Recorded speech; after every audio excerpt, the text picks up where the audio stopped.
Assalamualaikum. Sebelum menyimak konten ini, mari kita dukung kanal dakwah ini agar berkembang dengan cara subscribe dan nyalakan loncengnya. Jazakumullah khairan kasiro. Saya A'udzu billahi minasyaitonir rajim.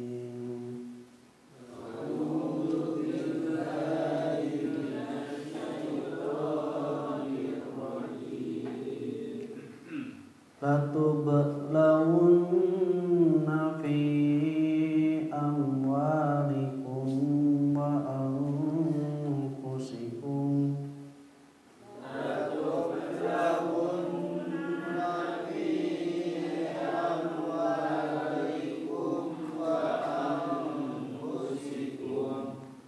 Wala tasma'unna minal ladzina utul kitaba min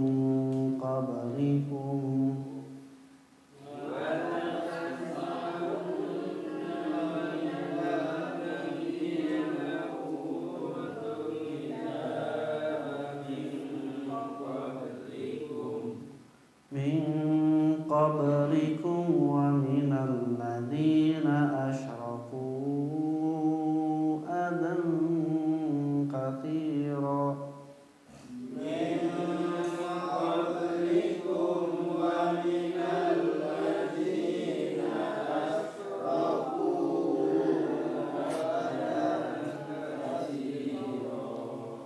Wa in tasbiru wa tattaqu fa inna dzalika min azmil umur.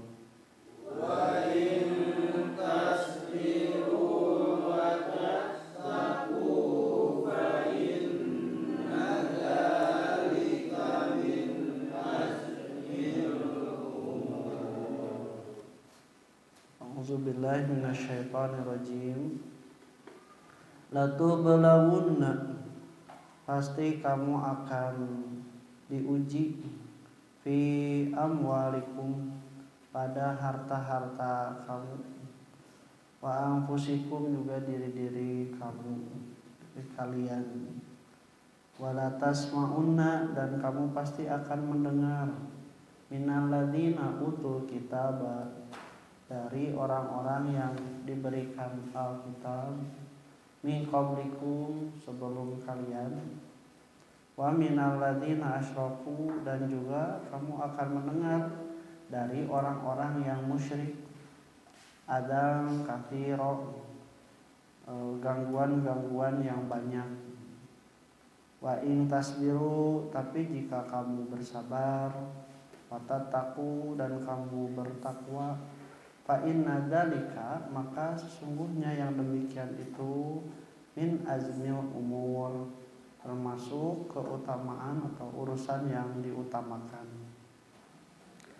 Alhamdulillahilladzi arsala rasulahu bil huda wa dinil haq liyuzhirahu ala dini kullihi walau karihal musyrikun.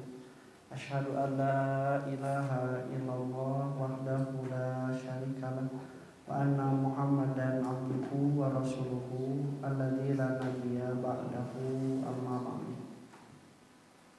Ikhwati iman rahimakumullah, ayat 186 mengatakan bahwa Allah Subhanahu wa taala pasti akan menguji kita dari apa yang ada pada harta dan juga diri-diri kita. Kaitan dengan ayat yang sebelumnya tentang kullu nafsin dha'iqatul maut, bahwa setiap jiwa akan merasakan kematian, karena kematian adalah ujian atau musibah yang paling besar. Sebab lamun geus maot mah beres, geus aya naon deui gitu. Makanya kematian itu adalah ujian yang paling besar. Nah, maka ketika hukuman pun juga itu paling berat kan hukuman mati. Beres maut mah. Kalau tidak ada masalah lagi, kemudian dihukum mati, maka beres, tidak ada permasalahan lagi. Jangan rek nuntut dikumaha deui gitu, lamun pas maut mah. Nah, makanya Allah Subhanahu wa taala bahwa kematian adalah ujian terbesar. Baik itu yang meninggal, saudara, kerabat, istri, anak, atau mungkin bagi dirimu sendiri ketika kamu meninggal, itu adalah ujian yang paling besar. Kalimatnya dengan kalimat bala di sini. Latublawunna dari kalimat bala. Allah menggunakan dua ciri taukid, yaitu huruf lam, lamu taukid, dan huruf nun, nun taukid.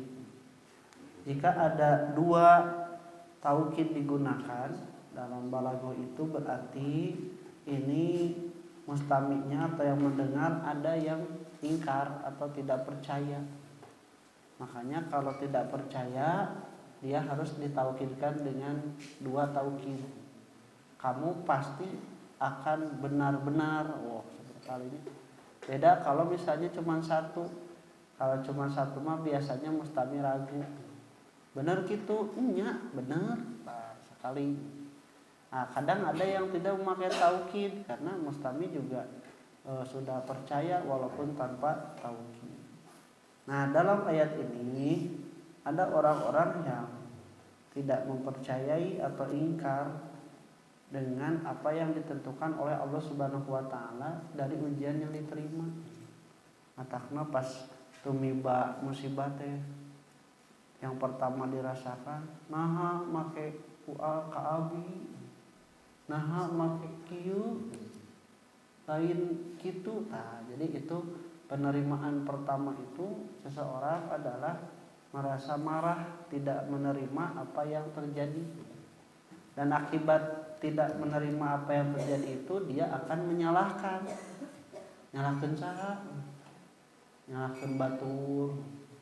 Gara-gara maneh. Kalau misalnya tidak ada orang lain, gara-gara mun batur gara-gara urang menyalahkan diri sendiri. Ini salah saya, kalau saya tidak. Nah, itu menyalahkan diri sendiri. Ada yang sampai berani menyalahkan Tuhan, menyalahkan Allah. Apakah Allah tidak melihat saya ini kan orang yang sabar, saya ini orang yang taat beribadah, kenapa saya diberikan musibah? Itu orang pertama adalah marah yang mengakibatkan dia menyalahkan diri sendiri. Jadi itu tingkatan yang pertama. Nah, tingkatan yang kedua, orang itu kalau terkena musibah itu adalah orang yang sabar. Sabar itu artinya menahan diri. Menahan diri dari apa? Menahan diri dari melakukan sesuatu yang tidak diperbolehkan dengan beralasan bahwa saya terkena musibah ini. Contoh misalnya, gara-gara menang musibah jadi malas ibadah. Gara-gara menang musibah janten ngalanggar. Gara-gara corona atau gara-gara covid nepikeun ka urang mengambil hak orang lain, menimbun untuk dijual, eta tidak diperbolehkan. Orang yang sabar itu tidak seperti itu. Jadi istilah nama namun menang musibah teh tetap ibadah, tetap sholat, tetap berdoa, tidak melakukan perkara yang diharamkan dengan alasan terkena musibahnya. Ada nulungan, mata urang mah mau, henteu gitu. Nu sabar mah, ya. Nu sabar mah moal nepikeun ka ngajadikeun alasan eueuh nulungan jadi mah mau. Nah, itu tingkat yang kedua orang sabar. Nah, sabarnya itu menjaga diri dari sesuatu yang dilarang itu satu dari perbuatan. Contohnya itu kalau orang yang ditinggal wafat oleh keluarga yang dicintai, ada yang suka merobek-robek baju saha, sorangan baju batur mah digablok. Jadi baju serangan soeku. Terus misalnya tadi nyobokan saha, sorangan nyobokan batur. Jadi nyobokan sorangan cepok gitu, gogoresehan, non? Gugulitikan, wah gitu. aral gitu istilah namanya nepi ka pingsan nepi ka ngariweuhkeun batur. Itu dikarenakan dia itu tidak sabar, tidak menahan diri untuk melakukan yang seperti itu. Nah, ada juga dengan lisan, ieu mah henteu gugulitikan mah ngan ngomong ka mana we. Ngacabruk ngomongna teh nya. Gara-gara si eta, maneh gara-gara no. Terus we gitu. Tidak menerima bahwa ini takdir. Nyalahkeun ka dokter, nyalahkeun ka rumah sakit. Itu nya takdir. Jadi kalau pada batasan-batasan takdirnya itu sudah pasti akan terjadi. Kita boleh mencari penyebab apabila misalnya terjadi mau praktek terus itunya, tapi tetap itu di bawah kesadaran diri bahwa ini sudah takdir Allah. Dan mata kejadian mun benar terjadi mau praktek memang itu sedang menuju kepada takdir Allah untuk meninggal. Dalam untuk mau praktek mah ceuk urang mau maut. Jadi apapun itu baik kesalahan ataupun yang disengaja itu semua sudah menuju kepada takdirnya. Ngarunut itu semua itu akan bergerak menuju takdir. Makanya harus diyakinkan dulu bahwa ini takdir Allah. Eta nu sabar Bu, sabar. Berat kan? Ya kadang sadar mah geuningannya pas dikantunkeun teh. Bapak gugah. Bapak gugah eta teh geus lamun ku urang mah ini sudah tidak percaya lagi bahwa ini takdir sudah meninggal. Kan geus maot mah nya digugah-gugahkeun. Berarti kan tidak percaya. Nah, ini justru bagi orang-orang sekitarnya untuk tetap mengingatkan supaya dia tetap bersabar. Hus tong nyarita ka mana wae. Takdir Allah gitu. Sok istighfar. Jadi kita diemutan. Karena memang sabar itu nya kadang sadmatil ulanya itu yang betul-betul salah. Jadi hentakan pertama tah as-sabru inda sadmatil ula. Sabar ketika hentakan pertama. Eta anu kadang orang itu terlupakan soal ku emosi dan sebagainya. Nah, eta tas beratnya sabar oge. Aya deui eta teh. Tas sabar mah tingkat nu katilu yaitu orang yang ridho terhadap takdir bahwa musibah ini memang harus dia terima, dia jalani, maka dia itu merasa ridho. Cirina atau bedana kumaha jeung anu sabar. Nah, anu sabar teu nyarita ka mana wae nya, henteu ngalakukeun naon wae nu dilarangnya, tapi dina perasaanana aya teu sedih, aya menyesal, aya nya teras naon teh berduka aya nya, aya. Ta anu ridho mah henteu. Anu ridho mah dikatakan seperti orang yang tidak mengalami kejadian itu. Jadi tiis we ya, mungkin satu waktu ditahan ketika menyendiri ingat nangis, tapi ketika pada keadaan aktivitas biasa sama we seperti orang yang tidak terjadi apa-apa. Tapi dibedakeunnya yang jalmi anu memang naon namina teh hare-hare. Beda jeung anu hare-hare, anu acuh tak acuh gitu nya. Nah kitu mah benten karena dia itu orang yang tidak bergerak atau menjalani apa yang diridhoi oleh Allah gitu. Makanya orang yang ridho mah betul sehingga tidak terjadi apa-apa, tapi dia jadikan itu sebagai ibrahnya. Nah, mau ndak kumaha deui gitu aya atas kajantenan mah. Nah, jadi atas we berjalan tidak ada penyesalan, tidak kaduhu karena memang ini sudah ridho. Hampang tuh. Nah, jadi hampang tuh itu hampang beratnya. Berat makanya bertingkat juga. Nah, yang ketiga yo katilu paling tinggi mah orang yang bersyukur ketika dapat musibah. Jadi orang ini mau bersyukur ketika dapat musibah tuh. Kenapa? Karena dia satu, dia meyakini bahwa ada pahala yang besar dari ujian ketika kita bersabar terkena musibah yang mungkin tidak didapatkan ketika kita tidak mendapatkan musibah ini. Jadi dia mau bersyukur karena dia itu, wah saya sedang diuji keimanan Allah, itu pahala anu kacida besar, dan itu tidak didapatkan bagi orang-orang yang tidak terkena ujian tersebut. Makanya dia bersyukur. Yang kedua, dia bisa memandang sisi positif dari suatu musibah sehingga dia itu mensyukuri sampai mengatakan alhamdulillahi ala kulli halin. Jadi alhamdulillah segala puji bagi Allah atas segala keadaan.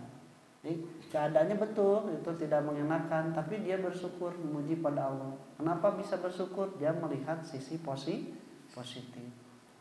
Yang cenah. Lamun lecet aturan yang perasaan manusia mah mun kolotna ngantunkeun teh nya sedih. Tapi kan mau dipikir maksudnya si bapak ninggalkeun warisan. Nah, bisa jadi dia memandang positif. Tapi itu kan pragmatisnya duniawi istilahnya, walaupun memang perbolehkan. Tapi yang dimaksud dengan orang yang bersyukur itu dia memandang sisi positifnya. Oh, ternyata dengan mendapatkan musibah ini saya lebih dekat pada Allah. Saya mau lagi bersujud pada Allah. Saya menghilangkan kesombongan, menghilangkan kebanggaan, menghilangkan agulna diri gitunya dengan adanya musibah. Nah, itu teh orang itu bersyukur, jadi diingatkan kembali. Itu tingkat yang paling tinggi ketika seorang mendapatkan musibah. Nah, orang tingkat tu mananya? Ya, tos sabar oge, tos alhamdulillahnya. Insyaallah orang yang sabar juga akan diberikan berikan pahala. Nah, kalimatnya di sini bukan dengan musibah, tapi kalimatnya dengan bala. Musibah itu dari kalimat asoba. Asoba yusibu asobatan wa musibatan. Jadi artinya itu menimpa. Yang menimpa itu sebenarnya baik yang baik ataupun yang buruk, itu semuanya menimpa. Ngan aya anu baik mah menimpana ngeunaheun, aya anu buruk mah menimpana teu ngeunaheun. Ibu bisa nanya, bapak katimpa karung 50 kilo, ngeunaheun teu? Henteu. Aya si ibu 50 kilo katimpa ke si ibu. Ngeunaheun teu? Oh, beda. Jadi itu semuanya asa pokoknya menimpa. Bahkan di waktu mah sarua ya berat nate, tapi kusabab penerimaannya berbeda, maka itu disebut sebagai musibah anu konotasi negatif. Nya 50 kilo sakarung, mun tarigu mah berat, tapi lamun duit 50 kilo mah berat ge dipanggul. Karena memang berbeda yang disukai dan tidak disukai. Nah, maka dikonotasikanlah pada yang diputlakan biasa bahwa musibah itu adalah sesuatu yang tidak disukai, musibah. Diartikan dalam bahasa Indonesia itu musibah itu bencana, kecelakaan, kesedihan. Nah, musibah itu konsepnya sebenarnya bukan dari Allah, tapi itu dari manusia. Ma asobaka min hasanatin faminallah. Apa yang menimpa kamu dari kebaikan itu dari Allah.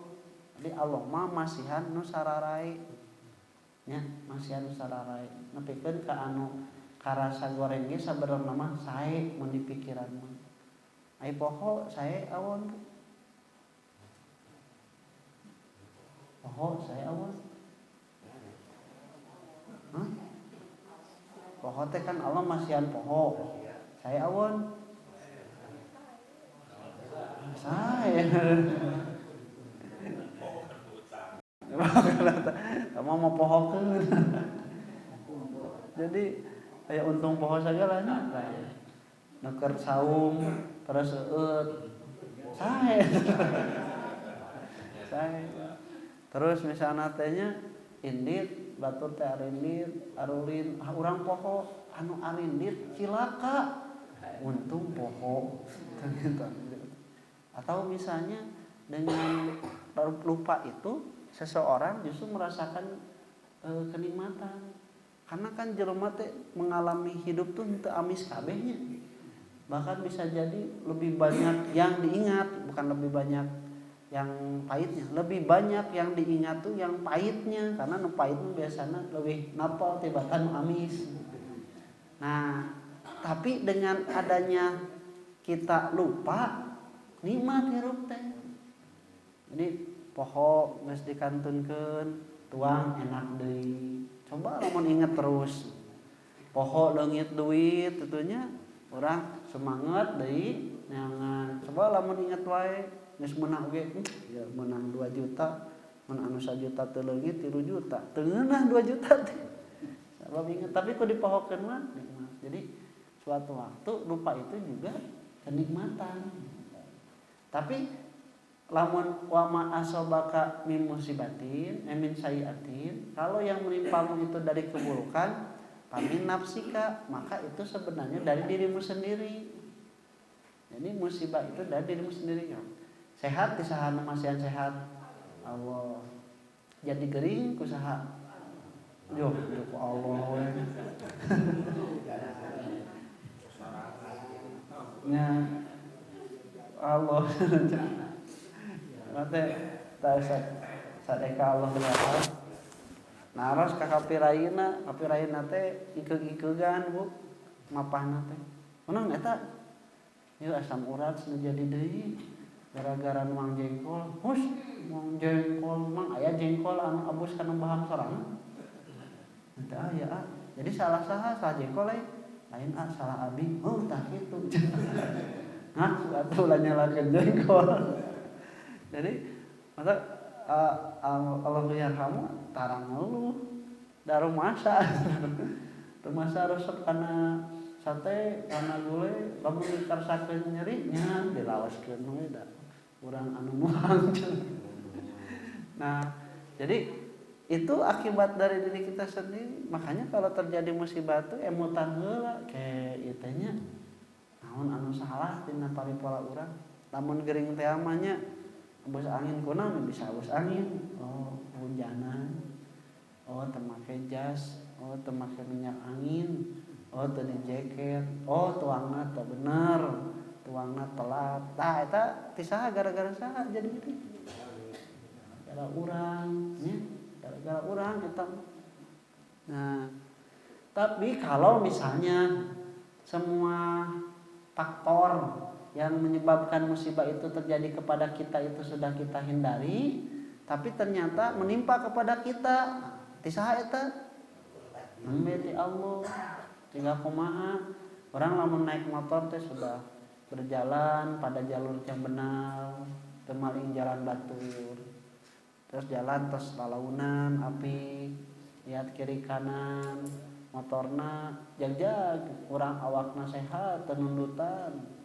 Terus misalnya teh tiba-tiba teka aja jeder batur nabrak kurang. Nah itu secara syariatnya itu bukan akibat kesalahan kita tapi baturnya, tapi itu ditimpakan ka urang padahal diharap aya di tukang aya batur tapi benangna ka urang misalnya teh. Nah itu Allah yang menentukan. Nah itu musibah yang ditentukan bukan akibat manusia itu sendiri, tapi itu mutlak keinginan Allah, baru disebut sebagai ibtila, ujian. Jadi ujian. Terus itu kumaha ngabedakeunana? Itu ujian, musibah, atau bisa jadi pepeling, atau bisa adab. Kalau kita menimpa satu, kalau misalnya ini sesuatu yang terjadi kepada kita, lihat kondisi orang. Mun kondisi orang teh peukeur lalai, sedang goplahnya, sedang menurun kualitas keimanan jeung amal teh, terus teh terkena musibah. Nah itu teh peringatan dari Allah. Nah nya aya nu lalai teh nya kudu digeuingkeun. Geus rada kendor ye, geuingkeun. Kunaon wae eta mah musibah. Eta orang yang sedang lalai itu ketika diingatkan, wah nya meureun ye rada lalai ke Allah Subhanahu wa taala, rada hilap, maka diingatkan. Itu kalau kondisinya kita sedang lalai. Nah, kalau kondisi kita sedang baik, jadi kondisi orang teh rajin ibadah, anu haram juga dijauhi, nu makruh dijauhi, terus terkena musibah itu. Nah, itu baru sebut sebagai ujian. Sebagai ujian itu mah. Jadi urang getol-getolna terus we dieu ujian. Nah, eta teh bentuk kanyaah Allah Subhanahu wa taala. Tapi lamun urang keur tara salat, kabatur goreng, terus we terkena musibah, nah, bisa jadi tamu adab. Adab kawan. Udah disebut pepeling, da si eta mah lain lalai deui. Disebut sebagai ujian, yang uji kanu geus teu bisa, uji geus anu berbuat kesalahan. Nah, makanya hade adab. Tapi walaupun musibah yang terkena di dunia itu sebagai adab, nah adab di dunia, Allah mah masih nyaah. La'allahum yarji'un, mudah-mudahan dengan terkena adab di dunia itu jelema-jelema anu bala kesentreng, jelema-jelema anu banyak dosa itu bertobat.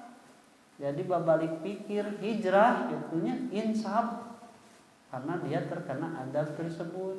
Nah, itu baru orang itu bisa menuduhkan perkara. Jadi lamun di sana aya musibah anu teu mibaka urang teh jauh ujug-ujug. Doakeunnya beuceuk teh nuju dipikannya aku Allah. Ya heula. Teh nuju diuji ku Allah. Ya heula cantang evaluasi diri heula kayak urang dina kaayaan kumaha terkena musibah itu. Nah, makanya watimar rahimakumullah contohnya Nabi Ibrahim alaihissalam. Fa idibtala Ibrahim rabbuhu. Dan ingatlah ketika Nabi Ibrahim diuji oleh Tuhannya. Nah, itu kan Nabi Ibrahim itu orang yang taat, orang yang soleh, nabi gitunya, orang yang sabar. Tapi angger ku Allah teh diuji. Kalau menyebutkan siksa tidak mungkin. Kalau menyebutkan bahwa dia itu lalai juga tidak mungkin. Nah, berarti ini adalah ujian. Untuk apa ujian itu? Nah, untuk mengetahui orang yang sabar dan tidak. Untuk mengetahui orang kualitas keimanannya kuat atau tidak. Cing keur loba duit mah sok ibadah getol. Orang coba duitna orang saeutikan getol keneh teu. Cing keur cager mah semangat. Ai keur gering cobaan. Kadang ada orang yang dengan sakit, dengan tidak punya uang menurun kualitas amalnya. Nah, itu berkaitan dengan masalah ujian. Nah, ini ujiannya itu dikatakan atau belaguna itu menurut riwayat adalah kepada Nabi Muhammad SAW. Jadi hadisnya lumayan panjang. Ibnu Katsir mencatat hadis ini diringkasna kieu. Nabi Muhammad SAW itu setelah hijrah dari Mekah ke Madinah, nah dia itu langsung diterima karena memang Madinah itu membutuhkan sosok figur yang menjadi pemimpin yang diikuti oleh mereka. Dan sebelum Nabi hijrah itu sudah ada Yahudi dan Nasrani yang berbaur di Madinah. Di antaranya adalah Abdullah bin Ubay bin Salul.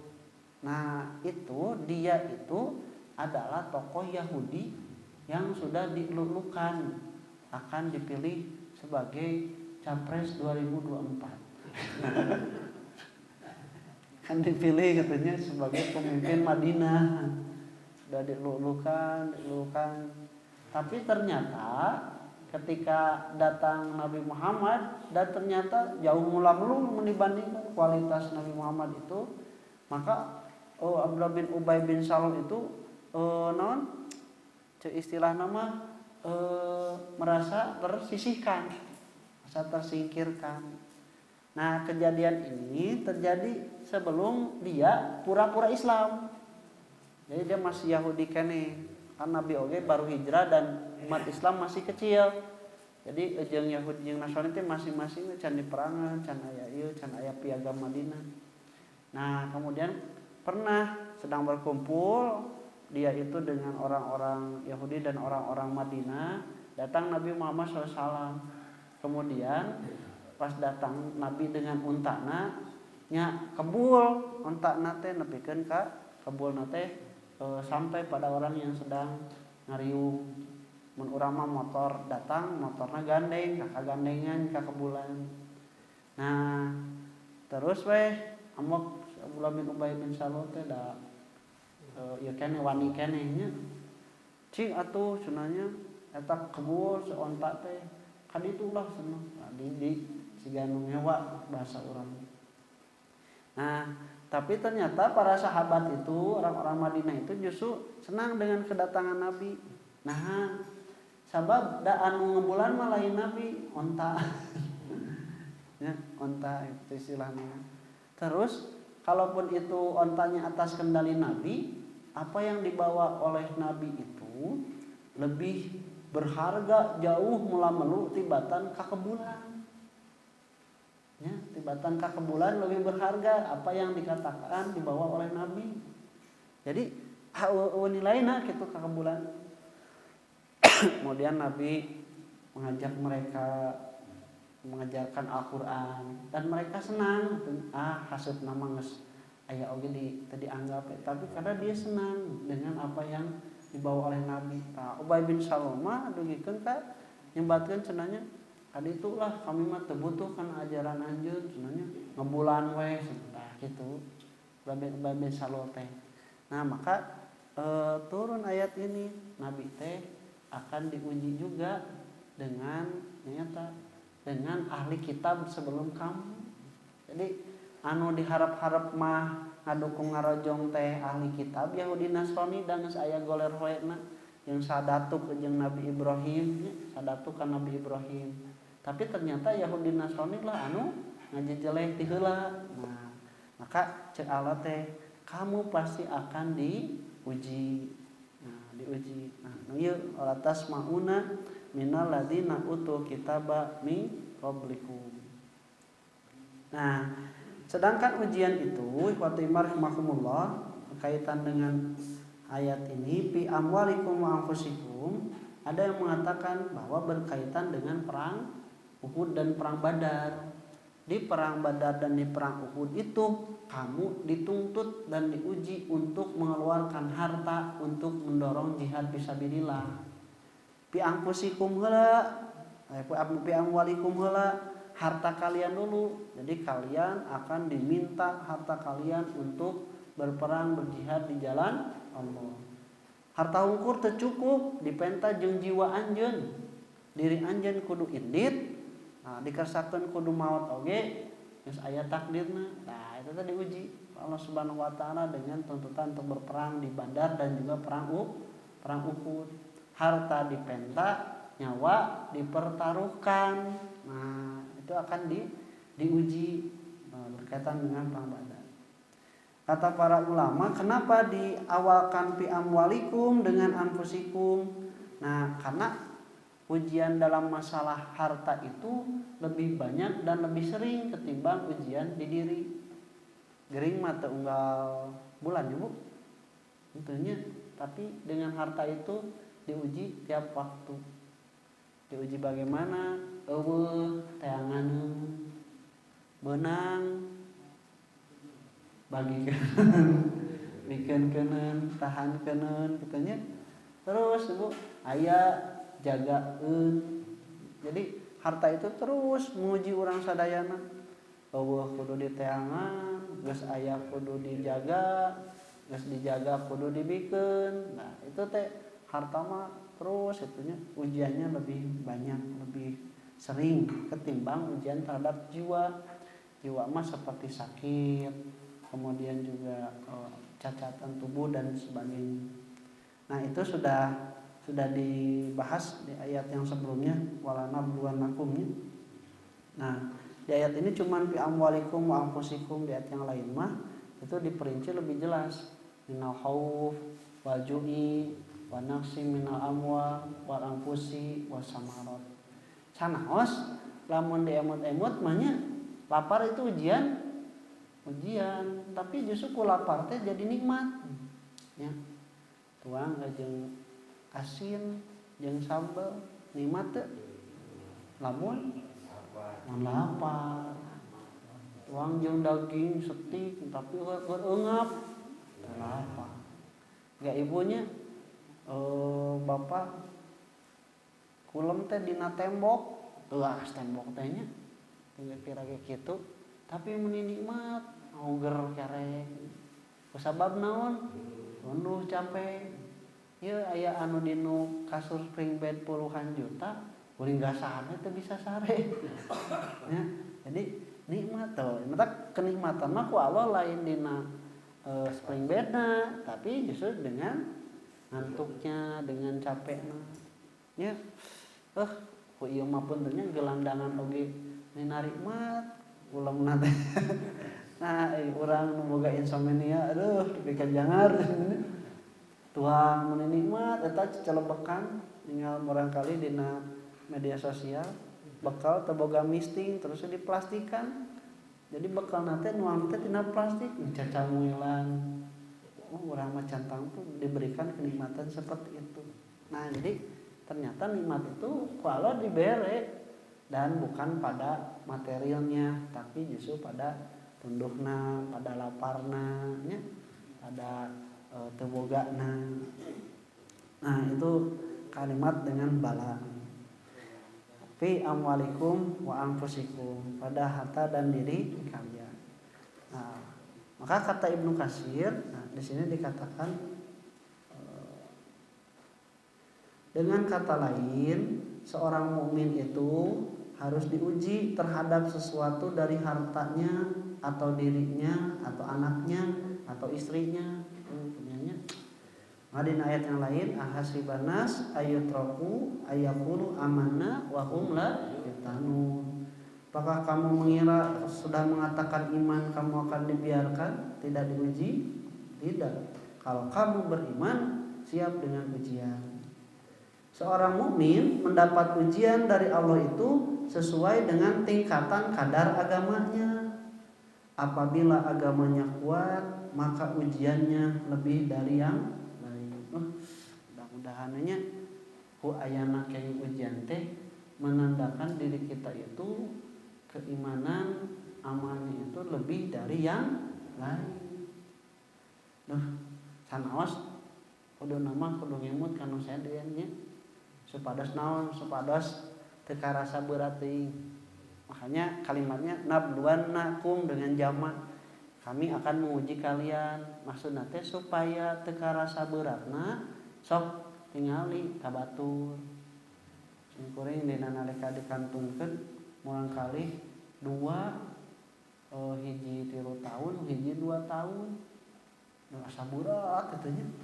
Pas ningali aya kabar itu mah genep murangkalihna teh dikantunkeun ku istrina murangkalihna genep tadugikeun ka ditawarkeun tos 2 istri mangundur dari wah atuh ngurus genep kabayang nya dugikeun oh nyanya urang mah masih keneh hampangnya aya ningali ka anu sejen mah cara supaya musibah itu tidak terasa berat sok tingali kana sejen. Makanya anu digajan di Palestina teu karasa berat teh da kabehanana loba katanya. Coba mun urang hukum asa pangberatna we batur mah senang bae serakat tapi kusabab ku Allah teh dibanyakan itu tidak terasa malah saling menguatkan. Nah, mudah-mudahan we nya ketika ujian kita semakin berat itu menandakan mudah-mudahan kualitas keimanan kita juga berat. Yang itu mungkin tidak akan terjadi pada orang-orang dengan kualitas keimanan lebih rendah. Itu kata Ibnu Katsir. Nah, wa minal ladzina asyraku adzan katsiran. Demikian pula dari orang-orang yang musyrik banyak gangguan yang akan kamu dapatkan. Nah, termasuk ketika setelah selesai perang Uhud, ya, kan dari sebenarnya, lamun teu indit mah maot sia. Jadi anu teu indit, mana teu iman, teu indit kitu we diomongkeun orang musyrik mah menceleh. Nah, makanya wa in tasbiru, tapi kalau kamu sabar, wa tattaqu dan kamu bertakwa kepada Allah, fa inna dzalika min azmil umur, itu adalah urusan yang diutamakan. Jadi kalau kita bersabar dan bertakwa, urusan takwa dan sabarnya itu lebih tinggi ketimbang musibahnya. Karena takwa dan sabar yang dihasilkan dari musibah belum tentu dihasilkan kalau musibah tidak terjadi. Itunya. Nah, wa timar rahimakumullah, entak diemutna kieu, lamun tos terkena musibah teh beuki deukeut henteu, beuki emut henteu ka Allah, beuki sieut henteu. Tah itu yang harus dievaluasi. Tapi lamun kemenang musibah teh justru ngalon arang, ngalon stres, ngalon nyalahkeun, berarti itu tidak menjadi pahala bagi kita. Nah, sebenarnya disaprak gaduh diabetes, kulem teh taratibra, wengi teh wawi we ka jamban taratibra. Nah, itu kalau dilihat mudah-mudahan Allah maparin kesempatan supaya orang tiasa tahajud. Da keur teu gaduh diabetes mah labas we. Nepikeun ka subuh, kadang subuh ge kaliwat gitu. Bisa jadinya lamun kita memandang dengan positif. Atau misalnya orang teu rakus teuing terhadap makanan, misalnya darah tinggi sarua orang terakus teuing terhadap makanan. Terus karena pola pikir karena jangankan dari makanannya, dari diabetes itu juga ada yang muncul dari diri sendiri. Di pola makan terus dijaga, terus diatur sedemikian rupa, tapi tinggi keneh, ternyata ada darah yang keluar dari diri, naik nate ku ieu stres, tidak menerima. Nah, dengan dapat penyakit itu kita menjadi lebih terpola, lebih bersabar, lebih menyadari keadaan diri. Itu semua diutamakan oleh Allah ketimbang musibahnya. Dan Fatimah rahmakumullah, itu pada dasarnya akan menuju pada itu semua manusia juga. Kan ujung-ujungnya pada kematian. Kematian itu kalau panjang waktunya berarti dia mengalami ketuaan dulu. Kalau tidak bisa jadi langsung atau dipercepat dengan penyakit. Nah, itu kan semuanya sama, merujuk kullu man 'alaiha fan. Semuanya itu akan rusak, dan rusaknya manusia itu ya mati. Halaka karena rusak anggota badan. Itu tidak bisa kita hindari, tetapi kita menjadikan fase-fase tahapan-tahapan itu menjadi suatu ladang untuk berpahala. Jadi geringna jadi pahala, kolotna oge jadi pahala. Itu rupanya mah insyaallah ya orang wajibkan. Aku lupa lihada wassalamualaikum warahmatullahi wabarakatuh. Afrik alaina sabran wa thabit aqdamana wa sunna ala qaumil kafirin. Rabbana atina fid dunya hasanah wa fil akhirati hasanah wa qina adzabannar. Assalamualaikum warahmatullahi wabarakatuh.